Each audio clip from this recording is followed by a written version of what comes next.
Okay. Can everyone see my screen now? Yep, you're No? just. All right, we're good. All right. My name is Praveen. I have been a content marketer at Shopify for the last 5 years, where I work on the main blog, targeting Shopify merchants and entrepreneurs, small business owners. And I've been doing that for 5 years. I've managed the podcast, helped grow it to 1 million downloads. I create content for the Shopify blog. I've worked with like our social media teams and SEO teams to produce content for various channels. And today I'm going to be talking about content marketing specifically for the scrappy entrepreneur. I'm coming from a company that has like a lot of resources, but I thought a lot about, and I've applied this in my own work, content marketing specifically for people that don't have a lot of resources, right? Because it's a lot different. There's a lot of waste that happens when you are trying to execute a content marketing strategy. And that's why I think a lot of people get distracted by stuff like blogging, making content that doesn't get any engagement. So what you're going to learn today is actually fundamental principles that you can take back to your own marketing strategy if you think that content can play a pivotal role in helping you grow your business. Right? So like the first question we got to ask is like, what is content marketing? Right? Because it's easy to get into buzzword territory with these things. Right? So like, you do a quick Google search and it tells you that it's a type of marketing that involves the creation and sharing of online material, such as blogs, videos, social media posts that do not explicitly promote a brand, but is intended to stimulate interest in its products and services, right? And that definition to me sounds a lot like propaganda, right? So that's why I like to go with this definition. It's an approach to marketing that involves creating and giving away value that's independent of your products and services to attract potential customers, generate demand for your business, and build a long-term audience as an asset, right? I think like the key part here is actually like independent of your products and services, right? If you took your business away, your content should still be valuable to your audience. Your audience will still want to stick around and consume it. That I think is the key. Because when you think about like the state of the internet today, who do you follow online? You follow influencers on Instagram, you follow YouTubers on YouTube, Twitch streamers, all of those people, blogs, and like that's what people want to follow. And what's happened actually over the past couple of decades is brands have noticed that and they've started to try to create that for themselves. That kind of like influence, that ability to attract and retain attention for the long term, right? That's why influencer marketing is a thing. That's why a brand will go and pay an Instagram creator just to get in front of their audience, right? But long-term content marketing lets you create that for yourself, right? And that's how it's generally applied, but we're going to go through ways that you can apply content marketing principles in a more lean and scrappy and intentional way, where yes, you can do it in a way where you're creating content long-term to grow an audience, but there are ways to do it where you almost do it as like a one-off campaign, right? And then you can create an asset that you can squeeze for value over the long term with your business, right? Content marketing is also a process, right? It's not just about creating content and pushing it out, right? It's like in my own experience creating content, every time I put something out, I go through this process, right? You'll probably be familiar with doing this as well with your business. It's this idea of a feedback loop. So you create value for your target audience through content. You distribute it to the right audiences, whether you're running paid Facebook ads against it, or you're trying to optimize it to show up in search results. You're sending it to your email list. You're optimizing it to squeeze more value out of it, right? So like once you see people visiting it, or once you anticipate people coming to consume this content, what are you doing to connect it back to your business goals? And what are you doing to help it gain more traction down the road? And then finally, you're analyzing to how it performs for insight, which you take back so you can create more content, or it can help you like optimize it further. But that point about following up on everything that you create is important, because it's easy to fall into the trap of just blindly creating content and like pushing it out, and you never follow up on it. You never see that like, oh, this specific type of post is really good at getting people to save it on Instagram, or this type of post is really good at getting people to buy my products or to subscribe to my email list. right? So that analyzing component is important as well, because it helps you figure out what works, what doesn't work, how it's working as well. Right, so that's a process that you want to keep in mind as you go about creating content. Once you lose sight of this, content marketing just fall apart. I've spoken to organizations that they don't have the right infrastructure set up, where they're invested in content marketing because they think that this is like the thing to do, but they don't have the right infrastructure and mindset to actually execute it correctly, right? So they're actually wasting a lot of money, right? So why content marketing in particular? One of the reasons I like content marketing is because depending on your approach, you can realize so many different goals that you can't realize just through like a strategy, like let's say like paid Facebook advertising or like SEO, right? Because those are focused on channels, right? Content marketing is more of like a big picture strategic look at how you use content in your marketing. So you can use it to build your brand, right? A commercial can build your brand, but that's a one-off, and it's time boxed within that campaign, right? With content marketing, you are consistently putting out content that helps you build and communicate your brand over time, and drive awareness and to people that may not have even considered you. It helps you generate passive SEO traffic as well and improve the domain authority of your blog, right? So like of your website. So a lot of content marketing actually manifests as blogging because a lot of companies a lot of businesses want to take advantage of the SEO value, right? Because when you, the best thing about SEO is, well, the hard part is that it's earned, right? It's not in your hands, but when you're able to show up in Google search results, that's passive intentional traffic that is coming to your website, right? So that's one of the more popular functions of content marketing that a lot of businesses try to build towards long-term. It takes time to ramp up though. And so like a lot of people give up before it really gets started, before it really gets going. But that's typically one of the first things that people think about when it comes to content marketing, specifically with blogging or YouTube or channels like that are very like search centric. It also helps you engage your customer as a community, right? How many times have you've seen an Instagram post or you've seen something on YouTube and you've commented on it? Think about the people that you love following, especially brands, where you look forward to what they put out, right? And you comment regularly on their stuff. And so content lets you build community and engage with the community as well, right? Whether it's like in the comments or the DMs, but just giving you the content is like sort of the thing to talk about that kind of connects you, which is hard to do with some other marketing approaches. It helps you power your email and social media marketing as well, right? So again, content marketing is not a channel. It's an approach to marketing that feeds into a lot of different channels, right? Depending on how your business is or how your marketing strategy is set up, right?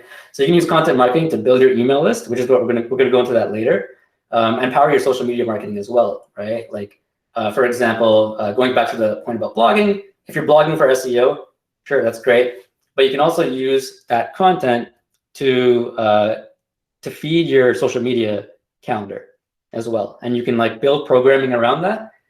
And eventually get to a point where you do it in a way where it's so repeatable that you're spending less time over time and you can like eventually hand it off or do whatever, right? But the idea is to build up something simple into something more complex as you want to scale it to extract more value out of it, right? But we're going to talk about how you get started. It helps you generate demand for your products as well, right? That's, I think, one of the key things that you need to consider. Okay, I'll give you an example. What's the thing that everyone likes? Everyone likes cats, right? I'm selling a shawarma business, right? And everyone likes cats. So a lot of shawarma owners like cats. Like that's like an overlap that exists, but that's not something I'm willing to bet my time and money on in pursuing, right? Because like not every cat owner likes shawarmas, right? But if I can find a way to bring it closer to that shawarma business idea of like, people like shawarmas in particular, if I can create like a culture, like fandom around that idea of liking shawarmas, which I don't know if you've been to Osmo's in Mississauga, great shawarma, or used to be a great shawarma place, but they did that. They created memes about shawarmas and Osmo's, and that's how they built their audience.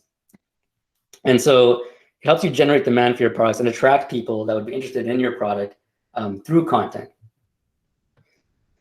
It also lets you forge partnerships with other brands and influencers, right? This is something that I think is especially useful for early entrepreneurs because it's easy to leverage, right? It's accessible to leverage. You as an entrepreneur, you can reach out to your customers if they have a certain following, or an influencer if they have like a certain following, and then you can incorporate them into your content, or you can get them to create content, and you can use that within your content marketing strategy, right? And so in doing that, you forge like really valuable partnerships that you can use in your marketing, right? Becoming a thought leader in your space. This is something that I think is usually like a consequence or like a byproduct of good content marketing. I don't know if it should be like a primary goal of it, but if your industry is such that there's not a lot of strong opinions, or there's a lot of strong opinions, you can, like, whatever the case is, you can present your own opinion, your own stance, and do it consistently in a way where you can almost be like the evangelist of that opinion, and do it enough that other people clock on to what that is, and they start engaging with you about it, right? And you can keep pushing it, and then eventually become a thought leader in that space, the person to go to for that specific topic and expertise. And the best part of it is it's flexible, right? Whatever your goals are, you can adapt it. So this is not going to tell you, like, this whole lecture is not going to tell you how to execute a content marketing strategy. It's going to give you the foundations to come up with your own plan and your own process and your own way to approach content marketing and realize the value that you want to get out of it, right? Depending on what goals matter most to you. SEO won't matter to everyone, right? But there are still ways to apply content marketing. Like if you're a fashion brand, right? SEO is very different than if you're like a software company, where there's like a lot of like questions that people ask that might bring them to your clothing or your apparel line, right? But then the nature of content marketing shifts towards more like maybe like visual content, right? So again, it's flexible. I always tell people to think for themselves, to try to just take a look at your own context and try to come up with your own approach, using the things that we're going to cover, right? So the first rule of content marketing, and I think this is so important that I actually write it on a Post-it note and I post it under my monitor whenever I'm creating content, because this is like, if you don't understand this, you are setting you're going to go in the wrong direction. And it's that no one cares. There's so much on the internet. There's just like, people have limited time, 24 hours in a day. Like, you spend 8 of those sleeping, hopefully. And, as much time we spend on our phones and consuming content, like, you can't go into this without having what I call empathy for apathy, right? This idea that like, people don't care about you unless you care what they care, unless you're putting out stuff that they care about, right? So there's an element of altruism that is present in content marketing that I think is missing from a lot of direct response marketing, right? A lot of marketing might be like, I want to interrupt you. I want you to get your credit card out of your wallet, and I want you to buy my product, right? Content marketing is more about like, hey, I'm going to give you this thing for free that you want, right? I'm going to keep doing that, and over time, I'm going to build a relationship with you. Or, I'm going to give you this thing that is free, and you're going to consume it, and then you're going to trust me more, and then we're going to build like a rapport, right? And then you're going to want to do business with me, right? So again, super important. Because you're competing for, at the end of the day, attention, time, and trust, right? On the right, you have paid ads, right? How many times, who has ad block installed? Probably a lot of you, because we don't want ad blocks. We don't want to see ads, because ads interrupt us. They're selfish, they're greedy. They don't really present a lot of value, right? Or at least like back in the day, they didn't. What we want is value, right? And I use Pizza Cat because that's something that like people can consume, and they'll enjoy it. It's entertainment, right? And that's kind of what people want, right? That's what you're seeing more and more. You're seeing content being used in ads. People trying to produce value and then using the mechanisms of paid advertising to promote that value. But the other thing to consider is you're also competing against the whole internet, right? So yes, you can create value, but everyone else is also creating value, because content marketing is such a popular strategy now. It's almost like you can't really do effective marketing in a lot of contexts without producing content in some form or way, right? So you're really competing with everyone else, and that's hard. That's a hard thing to reckon with. But that's not something to get discouraged by, right? Because fundamentally, people want 3 things, right? They want to either be educated, they want to either learn, right? They want to be entertained, or they want to be inspired, right? But above all, they want it to be consistent, right? Pizza Cat entertains you once, right? But they want entertainment that they can go back to again and again and again, right? And they want to know what they can expect from it, right? And this is one of my favorite examples of how consistency can help you build an audience, right? This is not a business. This is a random Facebook page, but it posts the same picture of Jeff Goldblum every day at the same time. And people leave the same comments. It's like this weird running joke that's happened for the last, like, I don't even know how long. And they have over 300,000 likes on their Facebook page, right? This is, I think, the simplest execution of like what I'm talking about, which is like how consistency can help you grow an audience, right? And to bring it to something a little more complicated, right? I like to use Sesame Street to talk about how consistency can help you build an audience. So this like full disclosure, I made this slide deck like last year when we were all like IRL, and now we got to figure out how this works remote. But who has the most clout on Sesame Street is a question I pose, right? Between like Elmo, Big Bird, you know, The Count, Cookie Monster. Who do you think has the most followers on Twitter? Specifically on Twitter, because on Twitter all things are equal, channels equal, you know, same company behind it, whatever. And the answer is Cookie Monster, right? By far. Now, why do you think that is? It's not necessarily, yeah, he's like one of the more popular ones, sure. But I think like if you compare this bar to like some of the other bars, when Cookie Monster tweets, you know what he's going to tweet about. He's going to tweet about cookies, right? When Big Bird tweets, I have no idea. I have like no concept of like what Big Bird is going to tweet next. You know, I might see something that he's tweeting right now, but like long term, I have no idea. It's harder for me to want to subscribe to him, right?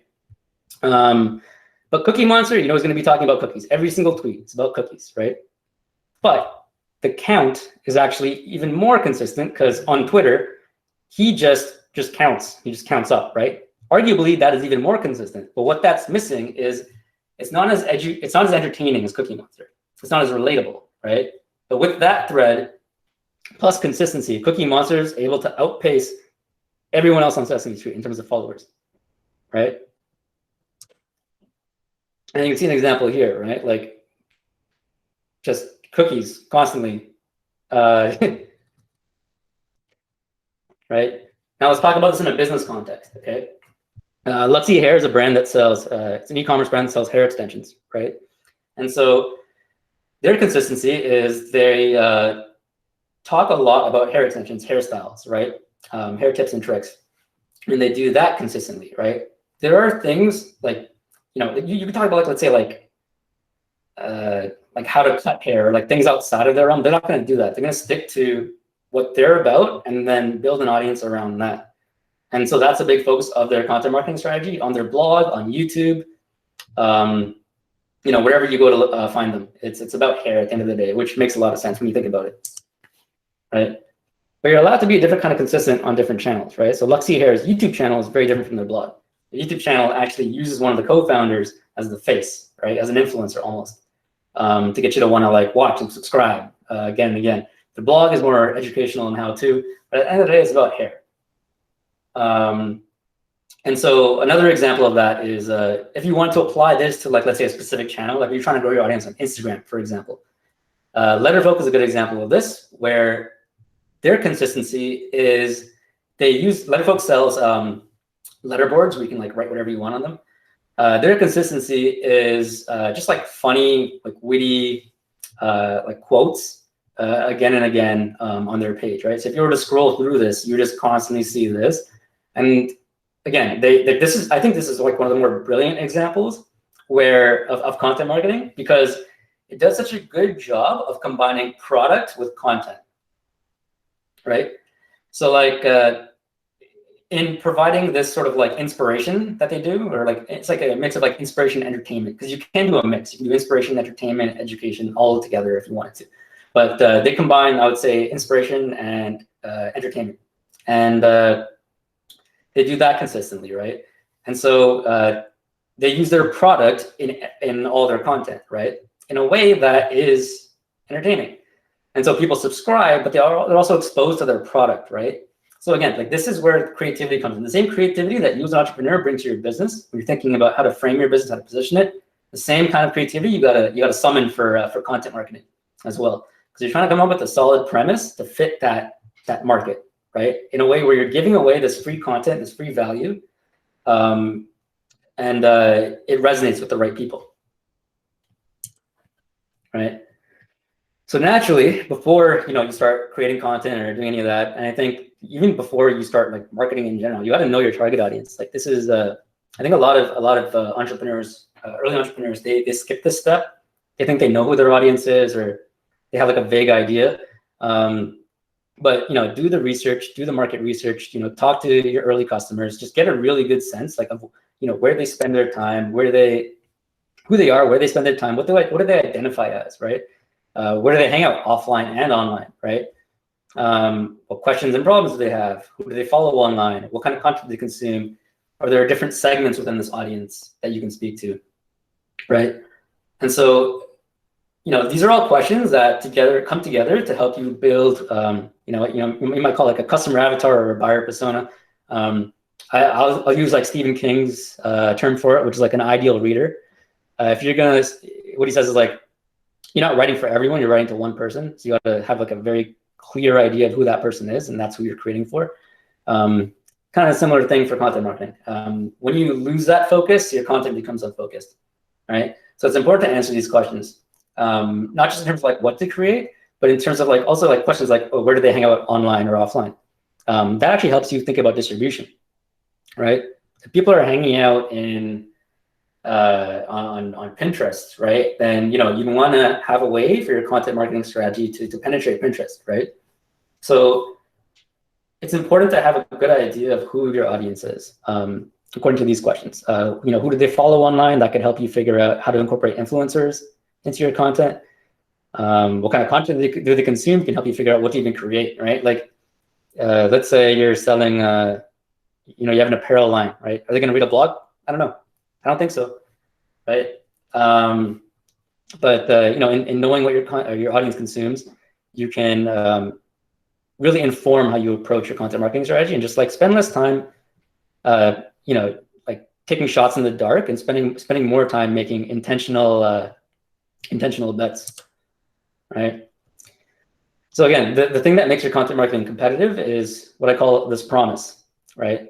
So and then you establish a cadence. What value you're going to provide for, and then who your audience is, who your target audience is, right? This is the thing that will make your content marketing competitive. If you nail this, everything that you do around your content marketing to promote your content will be more effective. If you can nail this and do it consistently, if you're going through Instagram and you're liking posts under certain hashtags, that will be more effective if you nail this consistency. If you're spending money to promote your content, that will be more effective at increasing your followers if you nail this consistency, right? So a year ago, I did an experiment just to like test this out, where I created a spoof poetry account on Instagram, making fun of like it's like sort of like a parody of like Rupi Kaur, R.M. Drake, that's like micro poetry trend. So I did that for fun, and I took the same concepts and applied them. So I was like, every day I'm going to post a funny poem for people who are tired of micro poetry on Instagram, right? Who will get what I'm trying to get at, and have a laugh about it. And so I did that. I posted arguably terrible poetry every single day consistently, and like within like a year, I was able to build a decent sized following. Not just a decent sized following, but a following that was actually willing to buy a book once I launched it, right? So in doing this, you build not only your following, but fans, right? Because there's this like, you may acquire followers, but you can also like lose followers over time, right? But the followers that you retain, you can eventually nurture into like true fans. These are people that will share all your work. They'll buy your products. They'll come to bat for you if someone's complaining about your business in Reddit, right? In like a subreddit. And so consistency is how you build that up. And I think if you can play the long game with your content marketing strategy in your business, you build this asset that grows over time, and it just gets more valuable over time, right? So a big thing when you're thinking about how content marketing fits with your business, and you're trying to come up with that premise, is just thinking about where to focus, because focus is the main thing, right? So like Venn diagrams, they help you, conceptualize things. You have your business on the right, what you sell, right? Whether it's products or services. And on the left, you have what your audience cares about. And in the middle is what I call the sweet spot to create stuff, right? And Letterbook is a good example of this, right? Where what they sell is a letterboard that lets you add your own letters to it to, spell out quotes or whatever.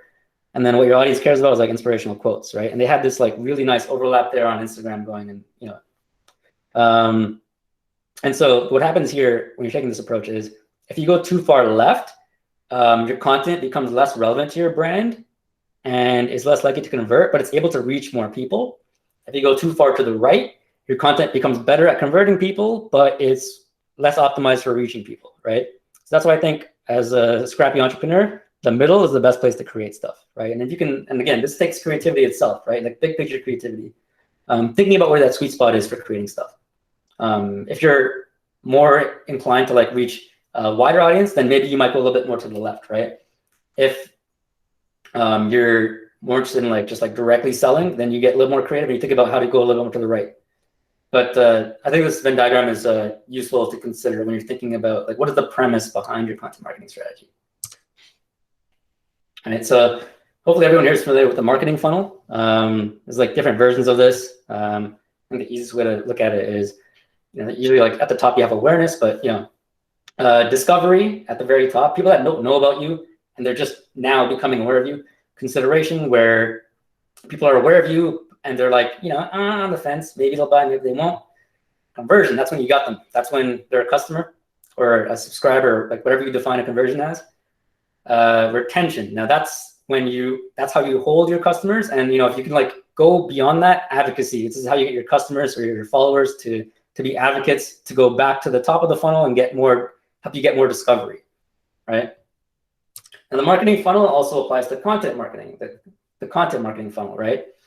And so going back to Luxy Hair, you can see an example of how this plays out, right? I went to their blog and I just found a few posts and just mapped them to different stages of the funnel, right? So they have 21 easy Halloween costumes, right? Which is a piece of what I call seasonal content. This is content that that's only really relevant at a certain time of year, but you can bet on it next year and the next year and the next year, right? And because it's Halloween costumes, not really about hair, they're going further to the left of that Venn diagram to reach more people, right? And then exposing more people to their brand who might not have heard of it, right? Or who may not be considering hair extensions at this moment, right? Further down the funnel, you have 5 ways to curl your hair, right? This is not about hair extension necessarily, but it gives them access to a lot of people who are interested in hair and styling their hair, right? You're getting closer to their product, right? As you go further down, how to get a thicker ponytail. This is kind of about hair extensions, right? Now we're getting like really into their product. And like, as you go further down, 6 reasons to wear hair extensions. That's directly about their product, right? You click on that and you read it and you're already a little warmed up, or you're thinking about wearing hair extensions. That piece will sell you on taking the leap and making a purchase, right? And as you go further down, My Luxy Hair Stories are hashtag that they have. This is like baked into a lot of their marketing, where their customers can share like before and after pictures. And it's their way to feature customers and for the customers to share their posts. And what you get there is what's called a viral loop, like a social loop, where they post something and then you share it and you highlight it and then they'll share it and then you can access their audience. And then it's just something that just like happens and perpetuates itself. But that's how they engage their audience, build a community, and engage their community to become ambassadors of the brand. Right? And like I said, content marketing is super flexible. It can get really creative, right? This is a company called Soleil Bicycles. They sell bikes. It's a simpler person. I would like someone like me. I'm not even this creative, right? Because I don't even know their audience. But you'd think that like their content marketing would be about bikes, but it isn't. They actually launched mixtapes called fix tapes because they sell fixed gear bicycles. And each fix tape is kind of like a collection of artists that you can listen to that while you're going for like a ride down the beach on your bike. And so that helps them, access new audiences through the artists that they feature, but also it helps them create something that complements their product, right? While someone is using their bike, purchase from Soleil Bicycles, they can listen to one of these fixed tapes and really feel a connection to the product, right? And that's been sort of like their main approach. Like one of the more novel ways that they've approached content marketing. They do a bunch of other things, but this is the one that I wanted to call out, right? VAT19 is another example that does it a little differently. They sell a bunch of random shit, curiously awesome gifts. So, the world's biggest gummy bear, ghost pepper jerky. And what they do is they actually create really entertaining YouTube videos about their products. They're not really like review videos. Some of them are like music videos. They're like funny sketches that just incorporate their product. And the videos are fun to watch, even if you don't buy the product, right? But it's like a fun spin on the whole like product review approach to video. And so that's what they do. And that's like one of their biggest drivers of sales. Just like looking at their site and their YouTube channel, right? This is another example I want to call out. I think this is becoming more and more interesting as tools become available that make it easier to execute this kind of strategy, right? Which is creating free tools, right? So to my point earlier about how a lot of content marketing, blog is kind of like the first thing that people think about. If you can create a free tool that exists outside of your core offering, but complements it and better yet, leads into it, like you're a real estate agent, like a mortgage calculator, or like in this case, Sprout Social with this free social media image resizer, right? You can bring in people by giving, again, it's about free value, right? This is why I use value and not media or content, because a tool is arguably neither. But if you get this way for free, and other blogs will link to it, and like roundups of like best free social media tools, or people will share it, recommend it, but it helps their audience, their target audience, solve a problem for free, right? Value, in a way that is that leads them to use Sprout Social, which is a social media scheduler, right? So you can kind of see how those dots connect, right? This is something that they create once, right? They create this once. Instead of publishing blog posts constantly, you can create something that is eternal, timeless, right? And you can like update it, improve it, whatever, but it's one asset, right? It's one asset that will pay you back for the long term, right? Especially if you can improve on it over time after analyzing it to try to extract more value out of it, right? And another example of what I would call like a simplified, like leaner approach to content marketing is the idea of building a campaign around a lead, what's called like a lead magnet, right? So Landscape is technically a lead magnet. Like it's a tool that you can use for free, and like it drives awareness. But like this in particular, this is a Big Life journal. They sell journals for kids, and when you visit their site and you try to leave, you're hit with an opt-in form to get free printables every Friday, right? You can even purchase some of these free printables as well, like for free, like for $0. But the idea is they're giving away this free value that you can opt in to get. Now they have your email, right? And they can like really like nurture you. Once you get someone's email, you can communicate to them for free, right? In a way that's like not as it is saturated, but it's not the same kind of saturated as other channels, right? So they have amassed a list of over 200,000 subscribers by doing this, right? And this is something that they created. This is like one way to do it, but you can also just create one asset, right? So some of the things I've done in my own work is I'll create like a template, right? I'll do a blog post, let's say about social media strategy, right? And then we'll create a social media strategy template that people can download if they give us their email, right? Now we have their email. Now we can market to them down the road. You just create that one time. Okay, now it's an asset. That template, that lead magnet is an asset I can use across other pieces of content and distribution channels, and then squeeze more value out of it, right? Imagine turning the taps on, and then you have this bucket that you can put under a variety of different traffic sources and collect value long term. So that's one thing that you can do as well, right? So, if you don't want to get into the habit of like publishing things regularly, you can create these like one-off assets that you can squeeze value from, right? And just give them away for free or free-ish because you're collecting emails. And just thinking about like how you can do it in a way that is valuable, right? Like value at the end of the day. So templates, for other business, there might be like guides. If I'm a real estate agent, I might do like a home buyer's guide or something, first time home buyer's guide for like a specific like region.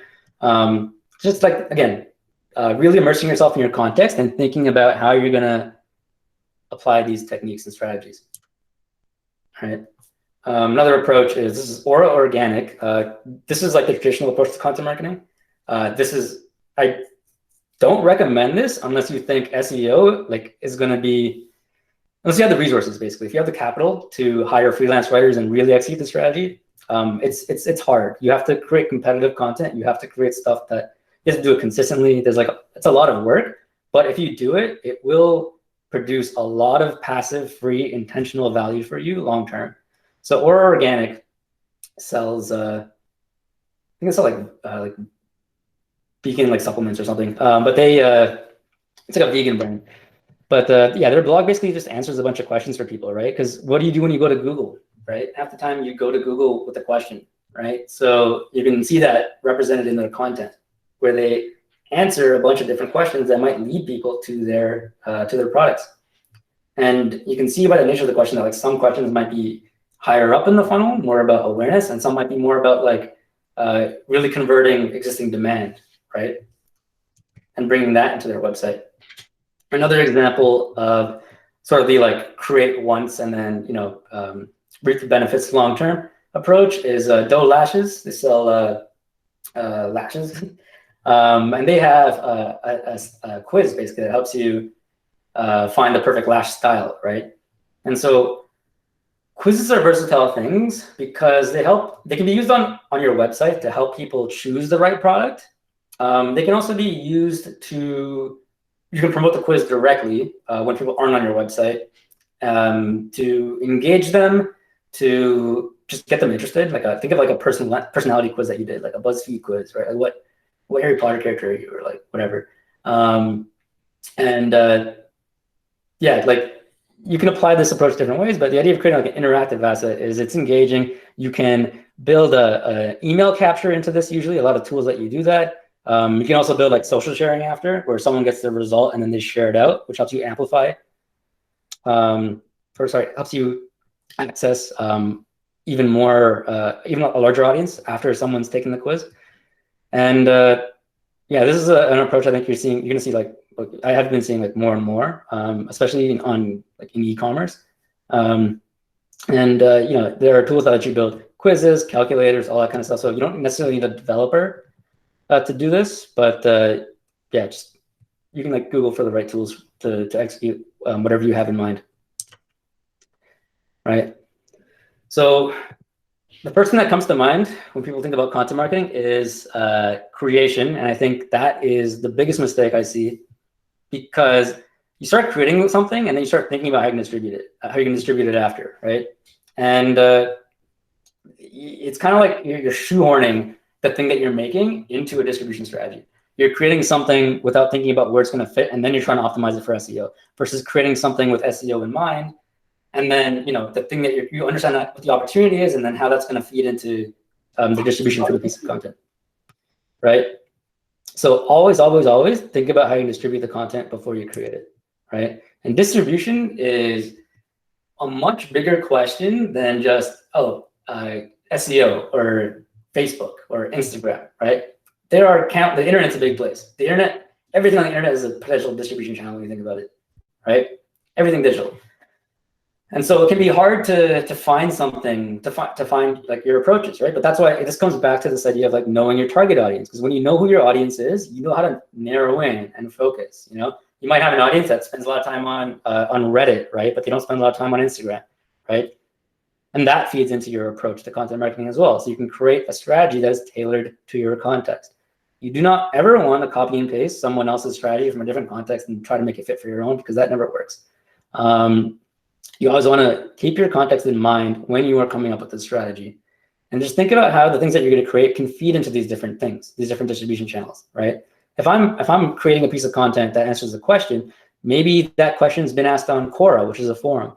Maybe it's been asked there, and I can take the answer that I produced in that content, and I can kind of like rewrite it, repurpose it, adapt it for Quora, and then maybe gain traction there, right? Or like drop it in like a subreddit where people where fans of that topic might be, might spend their time. So to really think about like where your audience spends time. If you are going after, if you're B2B, if you're selling B2B software, right? Maybe like LinkedIn is more your speed, right? And you don't want to spend more time there in LinkedIn groups or LinkedIn hashtags, trying to distribute it to that. So again, keeping your context in mind, right? One of the ways I like to think about distribution is this idea of like owned, earned, and paid media, which you'll see applied in like a lot of different ways. But the way I think about it with content marketing is owned is a channel that you create and fully control, right? You can use it freely whenever you want to reach people, whenever you want to reach your audience. So typically people, we'll go into that later, but earned is a channel that you don't control, right? So that makes it more credible than owned or paid, right? You got like PR and SEO. Yeah, there are ways that you can like hack PR, but like at the end of the day, like people trust that more than they'll trust an ad on Facebook, right? So it's more trustworthy. It's also not in your control because someone can take it away from you at any time. And it's just something that you have to work towards getting.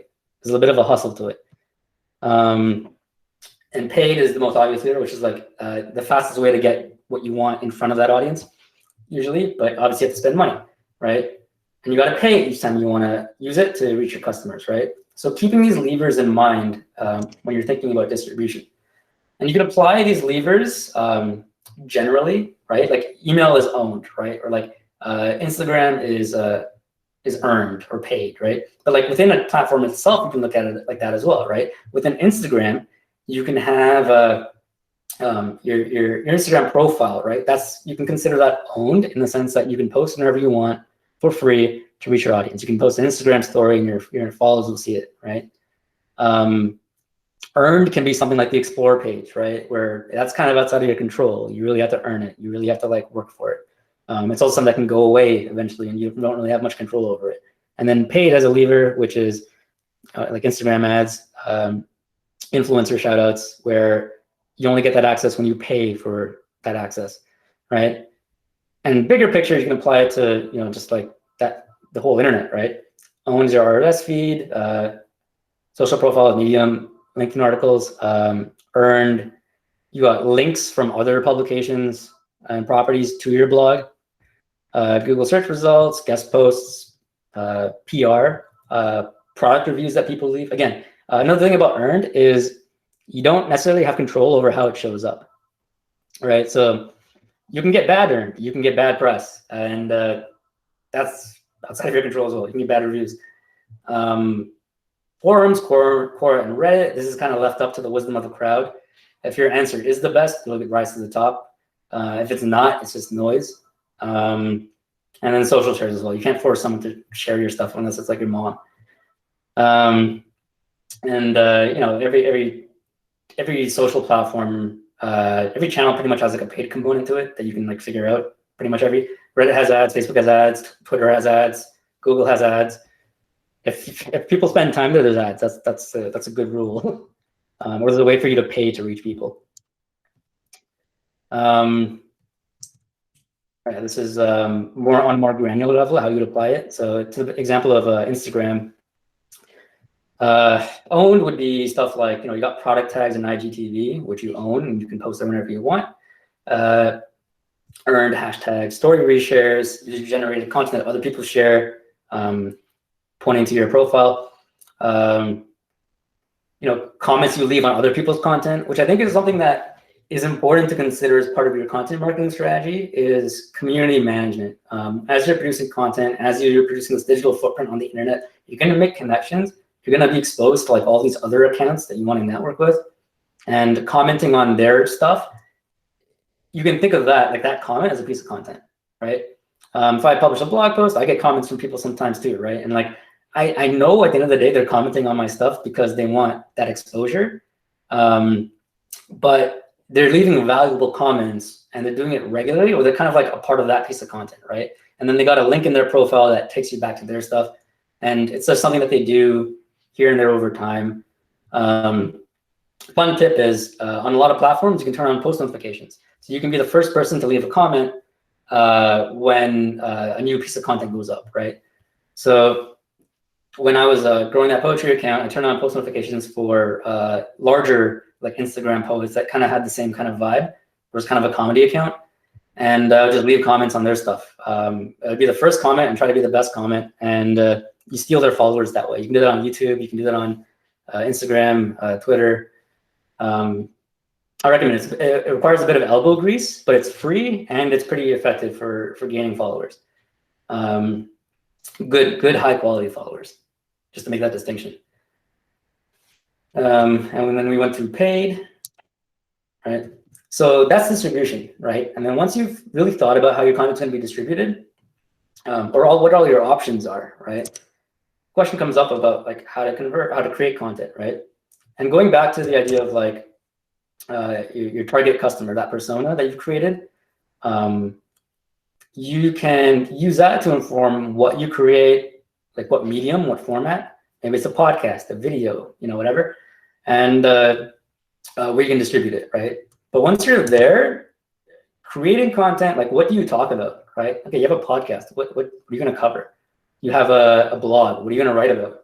You have a YouTube channel. What's your first video going to be, right? And you've established a narrow focus, right? So in the case of Luxy Hair, right? Luxy Hair talks about hair extensions, right? So, if you're not familiar, I highly recommend learning how to do keyword research, because it is, I think, a really valuable skill to have. And it's not that hard to learn for entrepreneurs, because it helps you evaluate the demand. It helps you use search volume, how many times people search for something every month, approximately, as a proxy to gauge demand, right? So, back when this screenshot was taken, approximately 301,000 people searched for hair extensions every month, right? That's a lot of people. Now, intuitively, you're like, oh, I'm going to write about hair extensions, right? But everyone else has access to this. It's going to be very competitive, right? It's going to be really hard. People are going to, there's going to be a lot of ads on it. It's going to be hard to stand out. So what I recommend instead is looking at lower funnel. And also, because of this, a lot of people are going to see this and they're going to be like, oh, that's a lot of volume, I'm going to create that. Versus what's called lower funnel keywords, long tail keywords, which are a lot more specific, usually a lot more intentional, and a lot closer to the purchase point, like people actually making a purchase, right? So using the Luxy Hair example, you can get these like longer tail keywords that really let you go after different audiences and different needs in a way that's like, it's easier to compete, right? Yes, you're still going to find ads, but there's going to be less content created, hopefully, around this stuff. It's just going to feel fresher. There's going to be less competition, right? So you can use keyword research as a way to validate an idea before you invest the time or money into producing the content for it, right? This is especially important if you're going to be creating for YouTube or if you're going to be blogging. Whether you show up, whether you're able to like show up in search results for that keyword, that's earned, but at least you're creating something that people actually want to consume, right? So like hair extensions, pros and cons, right? To someone who's considering hair extensions, that's going to be something that they're going to want to click on, right? So this is a good way to at least find inspiration, even if you're not going to be taking an SEO centric approach to content marketing. This helps you at least brainstorm what to write about, right? As you go upper funnel, this is when you get further away from the product, right? In this case, hair extensions, right? So we're talking about hairstyles, right? Hairstyles with bangs, ponytails, layers, right? Not everyone is going to be like literally like hairstyle, medium hair, right? That doesn't connect to hair extensions as well as some of these topics, but it is something that can inspire content that can help you reach a larger audience that is still like somewhat relevant, right?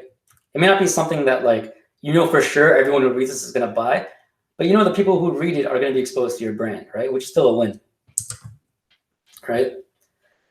Social media is another good source of inspiration.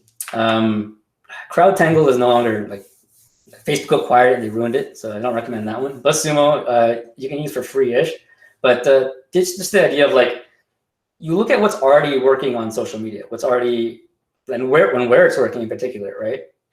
So like I use BuzzSumo for this view, and I looked at like hair extensions. What what kind of content is already being created about hair extensions, and how can I kind of like take a different approach to it, or figure out why it did well in that specific channel, right? Here's a good one. School versus hair extension policy that left one black girl in tears, right? This did really well on Twitter, because Twitter is where controversial conversations happen, right? Which is where people talk about like real issues. The truth about where hair extensions come from also did well on Twitter, right? So you get a sense of what does well where, and this might even inspire you to think about what channels you want to tap into with your content as well, right? And when you start brainstorming ideas, I recommend keeping an idea log, an idea journal, just to jot things down as they come up, because you're gonna always need fodder. And so, like as you like run your business, as you do other kinds of marketing, you're gonna come up with inspiration. It just happens. You talk to a customer, they say something, you're gonna the light bulb's gonna go off. You're gonna be like, oh, that's great. I need to write that down. You're gonna forget. So write it down, and explore the idea, validate it using some of the strategies that we talked about, and have a way to just curate these ideas and manage the flow of them over time. So I like to use Trello because it's free, and you can add assets and notes and comments, and you can invite other people to each individual idea, which lives on a card. So I like to use that, and lets you keep track of things and just manage everything in an easy way. There's also a calendar that helps you plan ahead built into it, and it's all free, right? So that's my go-to. I also use Later if I want to directly schedule content and plan it out. You upload all your media. Especially if you're on Instagram, I recommend Later, because they have a pretty solid free plan. And it lets you upload your media and schedule it across different channels. And it's made with Instagram in mind, which I find a lot of social media tools aren't. And Instagram's a pretty good channel, I think, for a lot of entrepreneurs. So I recommend this one as well. Okay. So you thought about distribution, how you're going to get your content out. You've thought about creation, and you've, let's say, created some content, right? You put it out there and you distribute it. Now you want to think about how you're going to get the most out of this content once it's out, right? So a call to action, if you're not familiar, is it's usually like a line or like something that inspires people to take the next step, right? So the first step might be, let's say you run a Facebook ad. The call to action is like learn more, usually, to click through to your content, right? But once they're on the content, you need another call to action, right?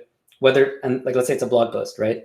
So you can maybe embed your product directly at some point to promote it. You can have some kind of like email capture mechanism. You can promote a quiz that you have, like whatever it is. As someone, you can have like one of those like scroll up pop-ups that can collect emails. Whatever it is, just having like something that helps you get people to take some next step that is valuable to you, right? So whether it's subscribing to your blog, whether it's checking out other content, right? You can like cross promote stuff. Visiting a product page, getting a discount exchange for their email, or swiping up to shop, right? So going back to Instagram as an example, let's say like story highlights, right? That's a good way to promote your content again, get more value out of it. Your story, which is ephemeral, it goes away in 24 hours. As a highlight, it lives forever. And as someone clicks through to consume one, they swipe and then they can consume the next one and the next one and the next one, right? So really thinking about how you can make your content live longer by cross-promoting it and really integrating it and creating this like really strong web, right? For getting people to consume more content. But then also, obviously, your business goals matter. How do you get it to convert, right? If you're on Instagram and you don't have product tags set up, that is, like, bar none, the best way to bridge the gap between discovery and conversion, right? Is making it really easy for people to just click through and shop and buy your products if you're an e-commerce brand, versus telling them to click the link in your bio, right? Because who actually does that half the time, right? And so experience is everything, right? The way you architect the experience around your content. And this is something that's easy to forget about as you're creating content. You ever visit a blog? Next time you read something or you visit a blog or you're just consuming anything on the internet, pay attention to the experience around that consumption. And where you are prodded to take another action. At the bottom of a blog, the comment section, right? You see a comment thread that makes you want to weigh in as well. You see a pop-up that comes up asking you to subscribe to an email. You see social sharing buttons. That's all part of this experience that you're architecting, right? And the reason I emphasize experience is because, again, like every visit you drive, how are you going to extract value from that? Some kind of value, whether it's a soft call to action, like sharing the piece of content, or it's a hard call to action, like, buy my product today, right? And when you set up an experience once and you're putting traffic into that experience, you're optimizing it to extract more value from that, right? So all the efforts that you're putting into it, you just reap more rewards, right? Let's say in the beginning, you're only able to unlock 20% of that value, right? Let's say the traffic is the same. You generate 1,000 views a day, right? And that never grows. How can you squeeze more value out of that? That traffic is by optimizing the experience. Okay. And to my point about connecting your content, just thinking of ways to create a thread, right? Someone visits one piece of content, they're not ready to buy. How do you get them to consume something else? Again, hopefully further down the funnel, right? And depending on the platform, there's going to be different ways to do this. Instagram has, I talked about highlights. YouTube has those like cards, links in the description. It's like all kinds of ways that you can do it. And yeah, just think about how you're going to do that, right? And to, again, see that opportunity, because if someone's not ready to buy, how do you get them to spend more time with you? Because the more time someone spends with you, the more warm they are, the more likely they are to convert eventually, hopefully, right? And as you're driving traffic, again, I brought up email before because email is such a powerful and I would say like essential for a lot of brands, an essential channel. You want to think about how you're converting traffic that's coming in from paid and earned channels to your owned audience where you can hit them whenever you want, right? So if you can, think about how you're going to get people to, how you're going to optimize your content to retain that audience once you get them, right? It's easy to get people to come. It's hard to get people to stay. If I want to get people to arrive on my content, I just throw a bunch of money on it, right? If I want to get them to stay, you need to set it up for that, right? So in a blog post, you might see a call to action like this to sign up for like a course or like a webinar or like get a free template or whatever. That helps you get people with like what you can consider like an upsell, where they consume one piece of content and then they come in and then they opt in for something else, right? Some other kind of value, right? In my experience, what works the best is free tools, stuff that feels like a tool, a template, a free resume template, right? Something that people might download, right? Or design templates or something like that. Something that feels useful, right? That's also close to what your business is about, right? So you might, even if you get someone from like a very upper funnel topic, this is a good example where like this post does, like it spreads really well on Facebook, just because of the way it's optimized. And so, people might come in because they're thinking about, oh, how can I monetize my hobbies, right? The next step that they can take is, sure, they can sign up for a Shopify store and, monetize their hobby, or they can take this webinar that will teach them, or sorry, this video course that will teach them how to turn their hobby into a business. So it's more like the how-to versus the initial piece of content was inspiration, right? So again, thinking about how from first click to conversion, how you're going to get people to at least take another step, right? At each stage. This is important as well. It's what I call the first glance test. To my point about how attention is the rarest thing on like the internet today. It's like it's scarce. Everyone's competing for it. At a first glance, you want to think about how you can retain that attention, or how you can. This is a good book called "Don't Make Me Think," and don't like. Cute and creative is great, but like just like clear and to the point. Tell me what you are. Tell me, like, am I wasting my time here? Is this for me?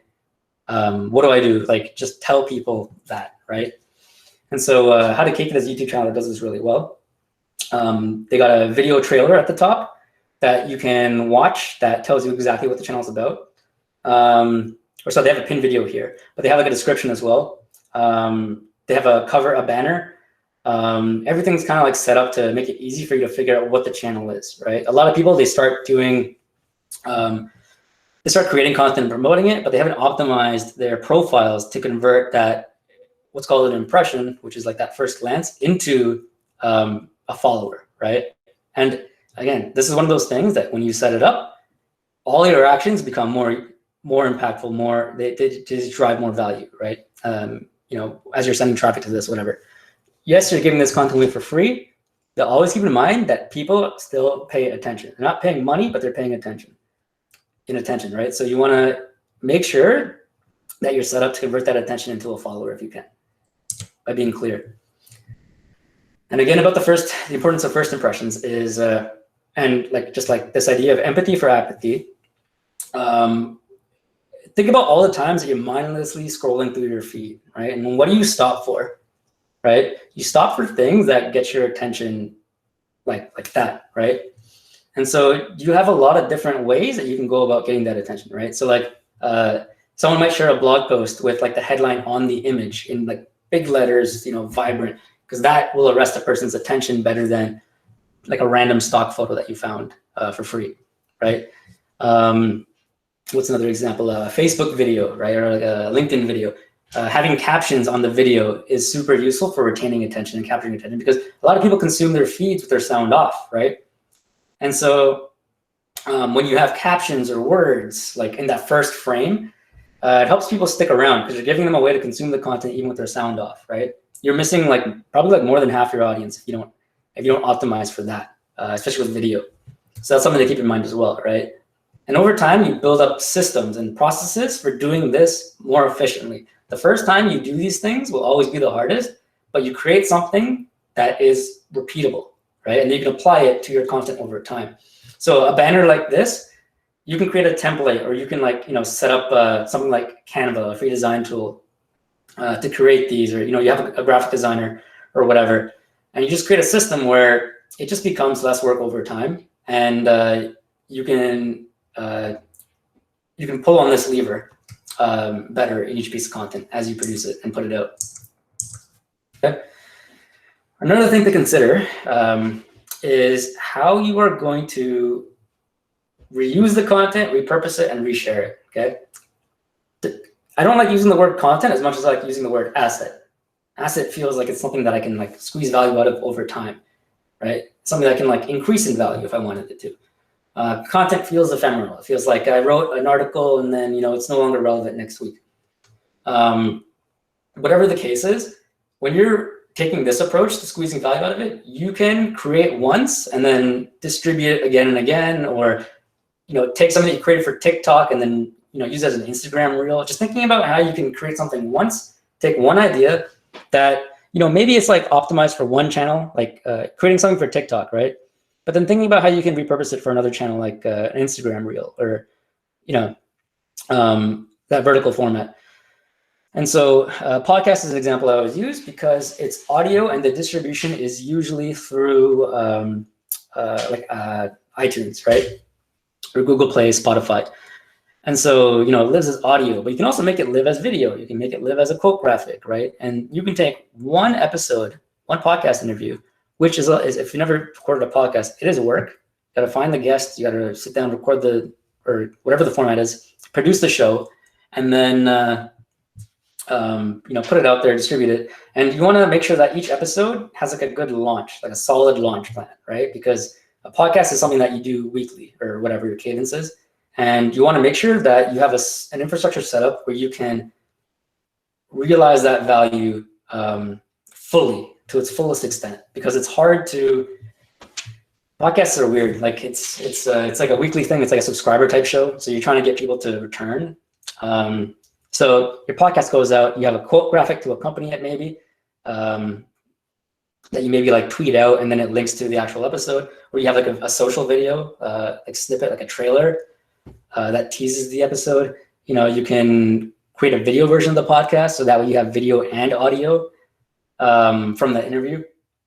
You know, you can create show notes on your blog, and you have a transcript, and you can like make those look nice. You can take that video and you can put it on IGTV or any other video platform. Like, just to think about how the work you're doing, how you can squeeze and extract more value out of it, because that again takes creativity. Everything that we're talking about takes creativity. It takes strategy. It's something that you're gonna find opportunities. You're gonna start doing this, and then you're gonna be like, oh, I can take that and then I can use it here. Or, hey, I did this thing last year and this is going to be useful this year, right? So the more you do it, the more these opportunities come up, and you just figure it out as you go. Okay.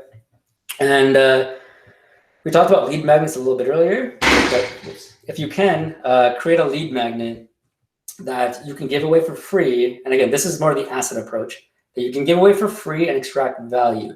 If I have a solid like quiz or like an interactive tool or something, I am willing to put money behind that to promote it, because I know if I promote that, it's free. I'm spending money on paid traffic to it that will convert to my email list, which now I can reach forever for free, right? As long as they're subscribed. And so that's why I always suggest creating lead magnets if you can think of a good one, because they open you up to do that, right? So for a lot of e-commerce businesses, discounts are the easiest lead magnet that you can create, because you've probably done this where like you visit a website and they ask you to join their email list and they'll give you a discount, right? Like a welcome discount or like a free gift with purchase or whatever it is, right? And so that is useful because as you're driving traffic to your content or to your website or whatever, this is like good marketing in general. Like as you're driving traffic, just having a backup plan. If someone doesn't buy, then what, right?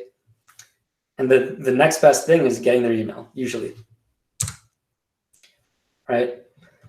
So what do? We did create, distribute, create, convert, and optimize, and now we have analyzing, okay?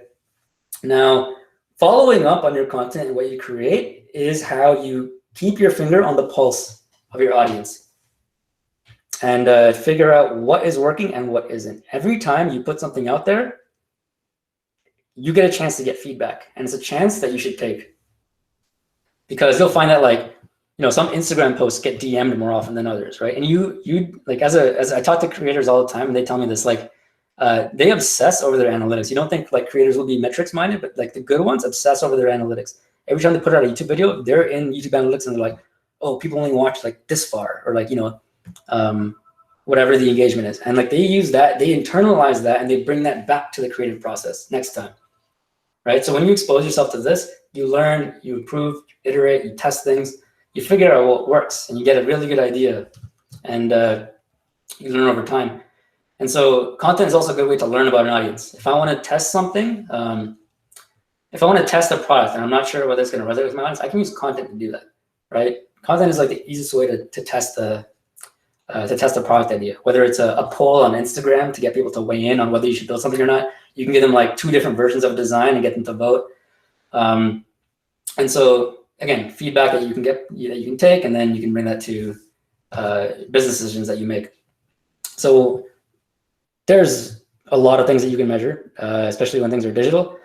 You can measure traffic to an individual piece of content, or like a blog overall, or to your website from the content. You can measure within email itself, your open rate, how many people actually open the email, how many are actually clicking through after they open it, what they're clicking on, bounce rate and average time on page, which is when someone's on your website, how many are you actually retaining without them leaving right away, and then how long are they spending on your website. And you can even see like, oh, Facebook traffic spends less time than search traffic, right? And then you kind of get a sense of like where you want to double down and where you might want to like what the strengths and weaknesses of different channels are. Different traffic sources to your website. That's a no-brainer. You know, if you track your links, you can be like, oh, my Instagram bio is getting clicks, and these clicks are not converting great, but the clicks that are coming from the swipe up links in my stories are converting great, right? And like you can like make decisions around that. Subscribers generated by your lead magnets, you know, I say genuine comments because you get a lot of bots, a lot of like, you know, just like empty comments. A lot of people like commenting like fire emoji like 3 times. Like those don't count, but genuine comments do, and you should reply to those. You know, leads and sales is the most obvious one. Just being able to attribute it back to the content that you're producing. And then you get a sense of like, let's say you have an asset that is really good at getting you sales. Okay. How do you use that elsewhere, right? Let's say you've been posting it on Instagram. You did like an organic post on Instagram, a story, and it converted really well. And like there's something about the creative that makes it really strong as an organic post. Maybe you spend money on that, right? Try to scale that result, right? Using organic to test the waters for free. And yeah, every platform has its own KPIs. So when you approach a new platform, just figure out what those, or has their own metrics.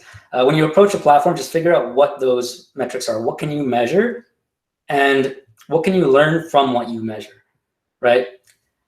Within an algorithm itself, you can think about how different metrics influence your ability to game that algorithm. On Instagram, I don't know if this is the case anymore, but it was the case earlier this year. People saving your posts was a good signal that the content was good, and so Instagram would service that more. On TikTok, I think it's like rewatch rate. How many people consume your TikTok and then watch it again immediately, like just like how many times. And like, again, once you have an idea of like what specific numbers are growing because of certain actions, you intuitively get a better idea of how to create more intelligently, right? So that's something to keep in mind. Okay, last thing. This is a thought I like to leave people with. It's this came from a creator I talked to. Wait, but why? They told me the way they approach their, Wait, but why is a blog. They write like long form articles, really long articles with like these like shitty cartoons, but they're like, it's like really thought provoking content. And he told me that like if you stop tomorrow, how easy would it be for your audience to replace you? And so a lot of content is commodity, right? Like how many meme pages do you know of and follow, right? And how easy would it be to replace them, right? I don't know if you follow like I don't know, like does anyone here like know the difference between like fuck Jerry and like shit at Steve? It's like they have like their own unique approaches to the way they do things. So like even within that context, right? But then you have like worse meme pages that just like they're truly commodity content where it's just the same stuff again and again, reposting from other accounts. It's harder to grow an audience like that unless you like focus in on a specific purpose or a specific subject area or whatever. Like, and so yeah, when you're coming up with that initial premise, think about, okay, if I stop doing this, what is the alternative, right? The same way you do competitive research for your business, you can do competitive research for content, and you can think about how, like, what are the other options out there, and then how do you stand out? How do you do this a little bit differently? There's no way you can be unique. Being unique is impossible. You just got to be a little bit different, right? And the fact that you're doing it consistently makes you competitive, because consistency is a competitive advantage because it's hard to do, right? Anyone can post Pizza Cat, which I shared earlier, one off and you get a couple of likes. It takes discipline to post Pizza Cat every day, and no one's really doing that. And that's something to consider as well when you're thinking about your content marketing strategy. Okay. Now, you're strapped for resources, but you're resourceful, right? So there's a lot of free tools. It's a lot of free tools and a lot of free content because of the stuff that we talked about today. You want to come up with ideas, you got Keyword Surfer, which I recommend. It's a Chrome extension you can install. And whenever you Google something, it'll show you the approximate search volume right below it. BuzzSumo, which is that social media listening tool from before. Your own eyes and ears, I think, are super important. Thinking about your own product, how do people talk about your product, right? What objections do they have? What gets them in the door? And you can use that to inform how you create content as well. So if you don't do this regularly, I highly recommend you talk to your customers as much as you can, whether it's like in comments or you book a time. Just find people that are willing to talk to you, like strangers who have bought your product, because you'll learn a lot from doing that. Research, Google's a big one, obviously. The fact that there are so many resources already is a byproduct of this trend and this shift towards content marketing. Everyone's creating free content, free value, which I think is a great thing. You probably personally have benefited from someone else's content marketing strategy, from that free value that they produced without even thinking about it. We talked about interviews, writing, good old Google Docs. I love Google Docs, cloud-based. You can get it on your phone, desktop, whatever. Good for just like, dropping all your notes in, researching, writing, whatever. Grammarly, if you're not a strong writer or English isn't your first language, Grammarly is great because it'll catch you on like small things like punctuation and grammar, spelling, like that kind of stuff that you might miss, and helps you like maintain a little bit of more professionalism when you're writing captions for social media posts or blog posts, whatever it is. Headline analyzer. I don't really like using this one, but it's fun sometimes. You drop a headline in and it'll score it and tell you how good it is. Headlines are part of that first impression that we talked about. It's the first thing a lot of people see, headline and image. You share a piece of content. So this helps you just get like a second opinion on whether that headline's any good. Curation, which I want to talk about actually here, because I think it's important to be aware of, is you don't need to create everything from scratch, right? You can have a GIF, what do you, I feel like I just angered some people. You can have a graphics interchange format media file in your in a blog post without actually creating it yourself. You can grab it from Jiffy. You can grab like tweets on Twitter and you can embed them into your content. You can embed YouTube videos, infographics, whatever. You can curate ideas and experts from Reddit. Like the internet is a big place. There's a ton of possibilities. So you don't need to create everything from scratch, right? But when you're curating content, make sure that you have permission to do it. Some platforms like Twitter are a little bit more open. You can embed someone's tweet because it's kind of public and it's not that big a deal. They might even enjoy it. If they tell you to take it down though. YouTube, people would want their videos to be embedded because they get views out of it. So usually there's some kind of like selfish return that they get when you're embedding their content, you're curating it. If you're embedding someone's infographic, you link back to it. They get a link from your site to theirs. So that's the value that they got out of it. And so you can, if you want, curate content. I don't recommend, it depends on your approach. I think obviously like original is better if you have the resources to do it, but you can get very creative with how you curate. There are newsletters that just send you like really, really, really high quality links about a specific topic, right? And there are accounts that just post things that like someone did what's a good example of this? Someone did bad COVID takes on Twitter, where they just took bad COVID takes that people were tweeting and they just posted them they just retweeted them. They took screenshots and retweeted them. And that's an example of curation to build an audience, right? There are really creative ways that you can do it. I recommend that. If you want something that's a little bit more lean, definitely consider that. For promotion, we talked about Later for scheduling posts. I'm not sure if Buffer is still free. I need to look into that, but Later I know is, so I recommend Later. Streak CRM is one that I use personally for outreach. Whenever I want to reach out to experts to interview or whatever, if I want to do anything at scale, or journalists and I want to pitch them for something, that's something that I use to streamline the entire process. You can create like a pipeline of contacts and then just like manage or track where they are in the journey over time, who opened your emails, that kind of stuff. And it's free. All these tools, for the most part, are free. For podcasting, you got Anchor.fm, which is, I think Spotify acquired them. It's like an all-in-one platform for podcasting. Recommend that if you want to get into podcasting. Rev for transcripts, this is pay-per-use. So there are some free transcription tools. I can't remember what they're called though, but you can Google them.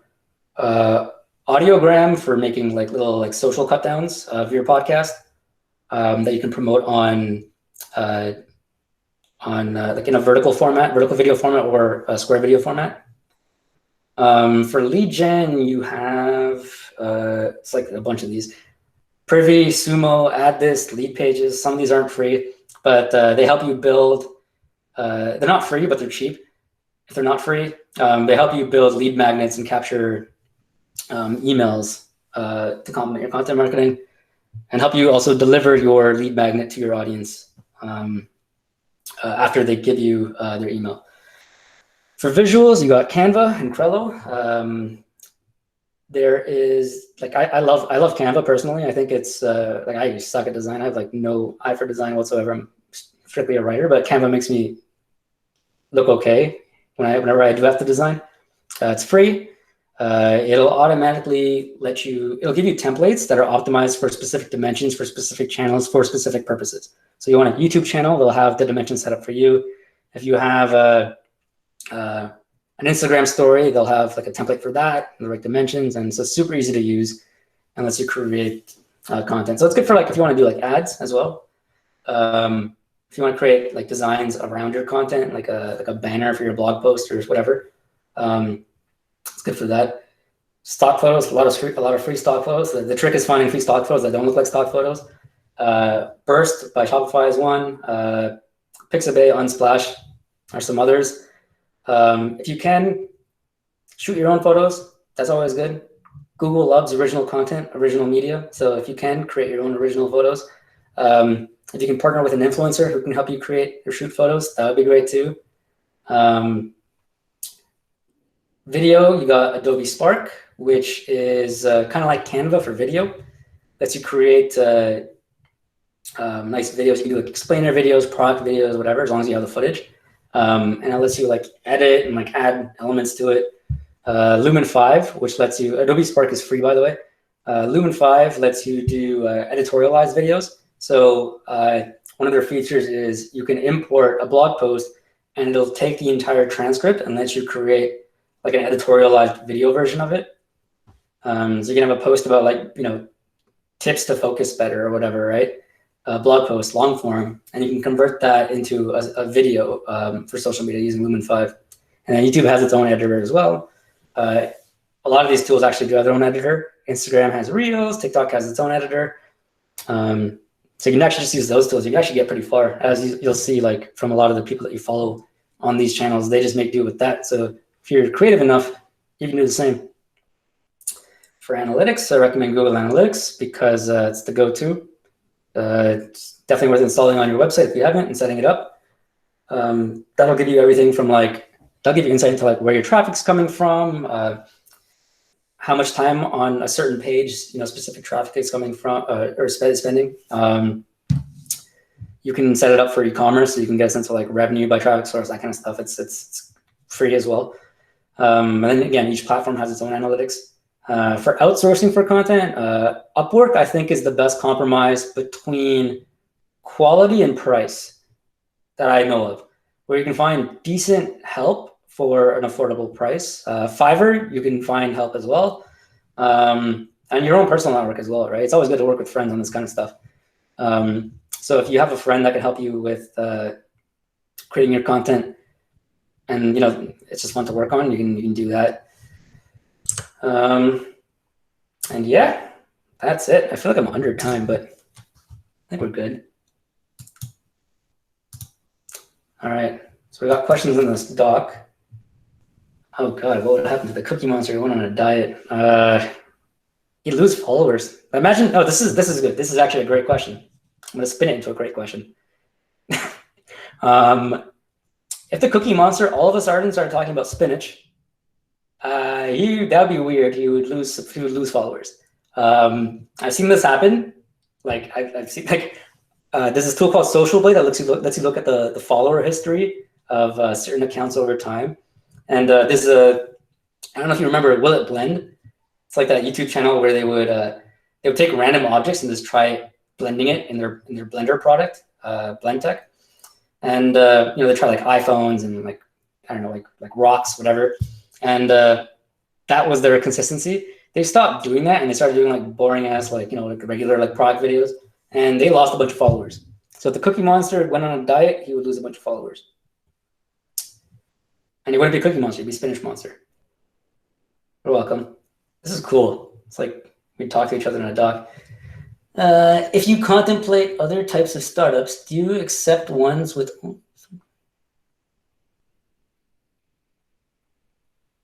Okay, I don't think this one's for me. Which is special group. Okay, we are going to launch a podcast. I was wondering if you would be willing to collaborate on this podcast, or can you produce it?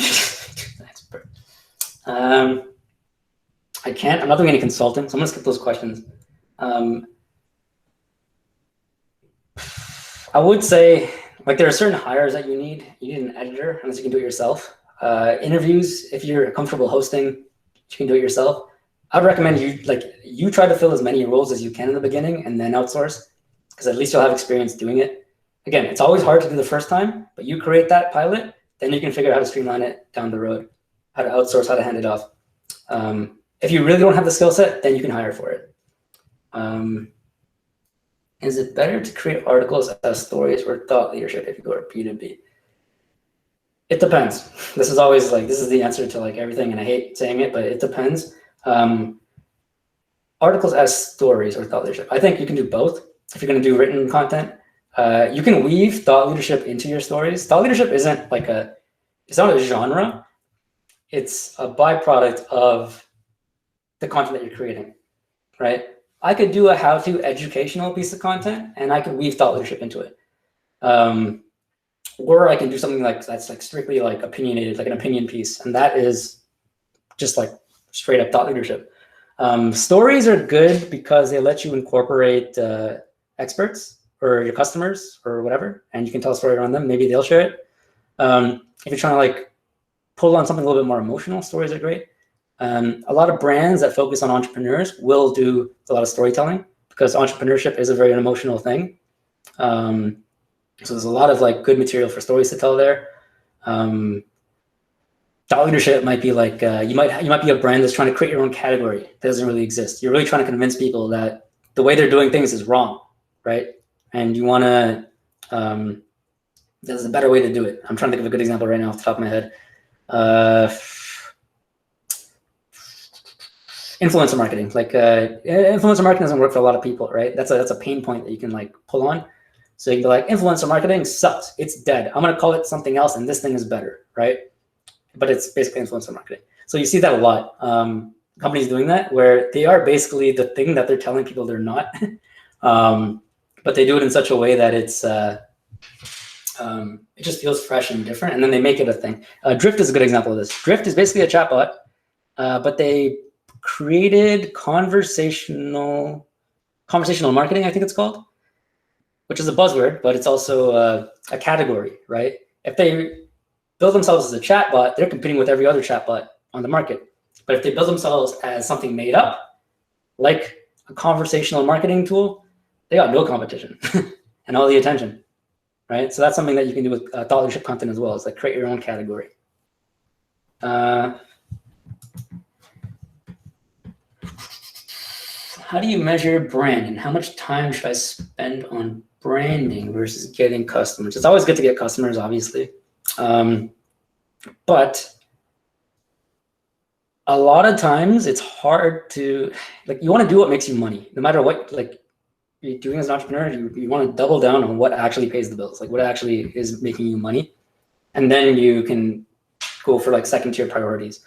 How do you measure brand? I feel like I know who answered this question or who asked this question. It's engaged sessions, people actually spending time. Oh, it's Brent. Brent, did you ask this? I knew you asked this. How long people spend, because people aren't exposed to your brand if they only spend half a second. You know, if you get like one view, they have to spend like a significant amount of time for it to be even, for you to even assume that you made it some kind of like branded impression, right? So that's how I measure it. How I like to personally measure brand is positive comments, people saying good shit about you constantly and online. That's how I measure brand. It's not a good way to measure brand if you're like working full time for like a company as a content marketer, but it is a way for you as an entrepreneur to measure what your content is doing for brand. And again, branding, part of that is the consistency. It is the promise you're making and how you're doing that again and again, right? That is branding, right? Branding is incorporated. It's a layer on top of everything that you do, right? You don't do branding as like a one-off. It is a layer that goes on top of everything that you do. You if you're marketing on Instagram, the way your posts are designed and set up and like consistently, that is part of your branding, like the visual identity of it, right? And you do that consistently. People see your post, they don't need to see your handle. They know that that's your brand, right? There are a lot of companies that do a really good job of this in their format, where you can kind of just like tune in at any point of a video and you're like, oh, I know what that is. That's branding. You mentioned Adobe Spark. Oh, is it? Oh, it's paid now. Some of these tools, they just become paid randomly. Okay, let me think. What's a good one? Crello lets you do video. Amir's on this call. What does video? What's a good free video editing tool? There are a bunch of apps. GoPro has a free app. Yes. On your phone. Quick. Yeah. Quick. Honestly, Instagram has a good video creator. Like there's a lot of like built-in tools that you can use. I would recommend. Yeah. Nothing about video is video doesn't need to be highly produced. They've done like a lot of tests. I've seen a lot of tests where like they'll try like commercial quality video on Facebook and it sucks. It does not do well because it's made for TV. Right? And they spend a bunch of money and it just does not do anything. And I've seen someone make a random video on their iPhone and promote that on Facebook and it crushes it. Gets a lot of sales. So don't think high production value means good result. Intuitively, that sounds like it's going to be the case, but not in the way the internet is right now. People are used to Scrappy videos. They're used to people just creating shit. If you go on TikTok, none of those are highly produced. It's just like someone with a phone, the app, and a lot of free time. A lot of free time. I've seen the behind the scenes of some of these kids have a lot of time. Do you have some good resources to understand how to best analyze performance? As an example, what is a good click rate? Everything depends on the platform. Like a view on YouTube is different from a view on TikTok, is different from a view on like a Facebook video. If you want to invest in a platform, I recommend researching that, learning about that platform specifically. I would not be able to speak about it. Like it's just difficult to speak on anything, to be honest. Like you'd have to do the research for the specific platform because it's just different. It depends, and there's all these variables. How did you get your job today as a Shopify senior content marketing manager? What does a day in your life look like? Oh, this is an AMA now. So I actually, who did that? So I used to be a freelance writer. I used to be just a writer, not really a marketer. I used to do a lot of freelance writing. I wrote essays for people. That was like my first paid writing gig. I would just write essays for lazy students and just steal their OSAP money, like take their OSAP money basically. Because it's a lot better than the articles that you would write at that time, like in that point of your career. And evolved over time to just like working with more entrepreneurs, helping them doing like copywriting for their websites, consulting on like positioning and stuff like that, having them build websites, and helping people with resumes and cover letters and LinkedIn profiles and like applying to grad school. It's like jack of all trades, like everywhere, like just all over the place, like a writer for like a true mercenary writer. And then I got my first job as a content marketer. I was a sales rep at a company called Uberflip, and I did not want to do sales. I just wanted my foot in the door. Uberflip's a content marketing software company, so I was just like, get my foot in the door there. I can figure out a way to become a content marketer because I knew that's what I wanted to do. And so the second I got the job, I was like, look, you don't want me answering phone calls. You want me on the marketing team. And yeah, I was the worst salesperson they ever had. Never met quota once. And from there, I was there for a year and a half. I wrote everything.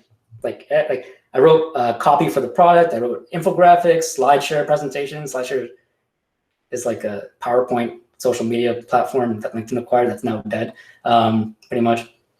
I wrote bookmarks. I wrote weird shit, like everything. And videos. And yeah, like I was overworked and underpaid. But use that experience. And I didn't know what Shopify was back then. I applied just for a counteroffer because I was being underpaid. And I got the job and took it. It was like, why wouldn't I? And I've been there since for the last 5 years. I started out just writing a post a week, specifically for SEO. High investment in a piece of content, spending a whole week on it. But you know, the return, if you get it right, is passive SEO traffic. So that's a lot better than doing 3 crappy posts, is doing 1 really good competitive one with intention. I did a lot of that. I started experimenting, doing posts for Facebook ads. I started doing just started experimenting more, doing like just different formats, different goals, different channels, and yeah, senior content marketing manager. What does a day in your life look like? I write a lot. I spend a lot of time researching opportunities. I write not as much anymore, sure, but I spend a lot of time researching and editing. researching, I think, is super important because you want to explore ideas and concepts and size opportunities correctly before you pursue them. Otherwise, you're just trying to grab at everything. And like, I focus a lot on acquisition in particular. So I've yet to run out of ideas for bringing people into Shopify because it's just such a weird product. There's so many ways to bring people into Shopify. And so just pursuing those opportunities. Like right now I'm working on a guide on how to set up a merch store and sell merch. So that's something I'm working on. I interview people a lot because I don't know a lot of things, but I can find people who know a lot of things. You learn how to become a better interviewer over time. You learn how to take what other people know in their heads and that they might not be good at teaching because they have the curse of knowledge, and applying my own gift of ignorance and not knowing anything, the beginner's mindset to ask the right questions and take their knowledge and, you know, create a piece of content that helps people who also don't know things. Yeah, a lot of writing, researching, editing, thinking about like mapping it to distribution, working with other teams. You know, if there's like, if I think I've created something that will plug really well into like an onboarding sequence, I'll work with that team to get that done. I'll work with Brent, who's on this call, for paid Facebook on specific pieces of content that fit that distribution channel, that were made for that distribution channel. And yeah. Okay, I want to know who posted this in here. It's great. That's it. Any other questions? Nope. Nope, not me. Okay. Awesome. Thank you so much, Raveen. We really appreciate it. I love all the Shopify whole squad. In this call, by the way, we're part of Mir and Brent and very supportive speaker, all of whom, by the way, guys, I bring in pretty regularly for startup school. So if you haven't already checked it out, Brent does social media marketing. That's will probably be next semester. FYI, Brent, putting you on deck. Amir does, he just did literally, I think last week or the week before, mock-ups to launch, which is also on the website. So shout out to Shopify in the house. Awesome. Well, thanks again, Raveen. Thanks for coming, everybody. I'm going to send you guys all a feedback survey. Don't forget, if you want to learn anything about Zone Learning, you can put your name on this sheet. And if you didn't get the refresher, Zone Learning is open to everyone here. So if you want an opportunity to develop your startup or learn more about resources or find money or find staff, all that good stuff, I just dropped a Google Doc in the chat right now. And you can put your name on that document to sign up for Zone Learning, and they'll reach out to you and give you guys some more information. So I'm going to leave this thing open for another 2 minutes, and you guys can, you know, chat in the chat box or whatever you want, fill out that document. Otherwise, we'll see you guys next week for our session with Carol. Have a good night, everyone. All right, see y'all. Thank you for your time.